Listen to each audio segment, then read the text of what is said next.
শুভ সন্ধ্যা। দীর্ঘ প্রতীক্ষার অবসান ঘটিয়ে অবশেষে আমরা রাজবল্লভী মায়ের মন্দিরে উপস্থিত হলাম। অবশ্য মায়ের অসীম কৃপা, যার জন্য মায়ের দর্শন পেতে চলেছি আমরা। অনেকটা দূর আমাদের অতিক্রান্ত করে আসতে হলো, যদিও রাস্তাটা আমাদের প্রথম একদমই অচেনা, তবুও চিনে চিনে যাক মায়ের নির্দেশ মতন এখানে আসলাম। মায়ের আশীর্বাদ ছিল, সেজন্যই আমরা মায়ের দর্শন করতে আসলাম। তো পুজোর সামগ্রী এখান থেকে নিয়ে নিলাম, নিয়ে আমরা মাকে দর্শন করতে চলেছি আমাদের শ্বেতকালী মন্দির।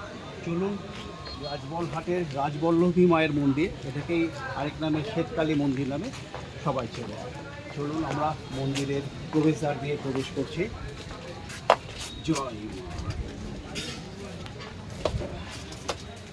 দেখুন খুব সুন্দর মন্দিরের জায়গাটা, এবং এটাই হচ্ছে সেই প্রসিদ্ধ শ্বেতকালী মন্দির।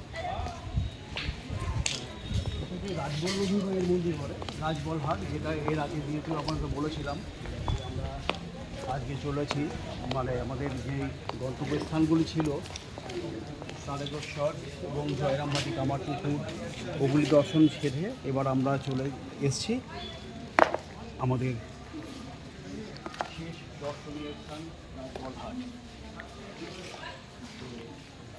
মন্দিরের সামনে চলে এসেছি।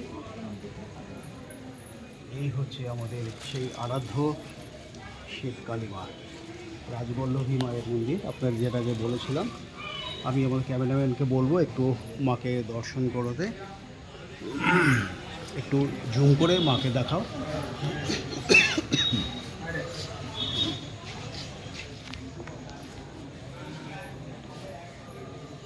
অনেক এখানে চেনে। আপনারা যদি যখন আসবেন, একটু সংক্ষেপে রাস্তাটা বলে দিই। গজার মোড় থেকে কাউকে জিজ্ঞাসা করলে রাস্তাটা একটু ঘুর পথে আসতে হয়, তো সেইখানে এসে আপনারা বলবেন রাজবলহাটে রাজবল্লভী মায়ের মন্দির যাব। এবং আরেকটা প্রসিদ্ধ নাম হলো আমাদের শ্বেতকালী মা। তো মায়ের এই অপরূপ দর্শন সত্যি জয় মা ভবতার, তুমি সবার মঙ্গল করো মা। আমরা মায়ের মোমবাতিটা ওখানে জ্বালিয়েছে। আচ্ছা, পুজোর সামগ্রীগুলি কোথায় রাখবো? ওইখানে দাও। তুমি নাম গোত্রটা একটু বলে দিও। না, লেখা নেই না। একটু ওনারা বললেন যে এখানে নাকি সব ব্যবস্থা করে দেবেন, লিখে টিখে কিছু। একটু আমাদের কাগজ পেনটা দেবেন?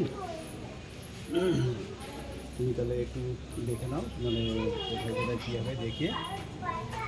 ঠিক আছে, তাহলে চলো মন্দির আমরা ধূপকাঠিগুলি প্রজ্বলন করি।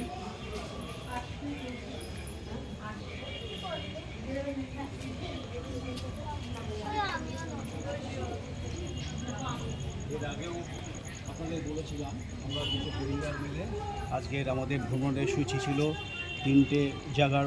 আপনাকে প্রথমেই বলেছিলাম আমরা প্রথম গেছিলাম বাবা তারকেশ্বরকে দর্শন করে, ওখান থেকে আসার পরে আমরা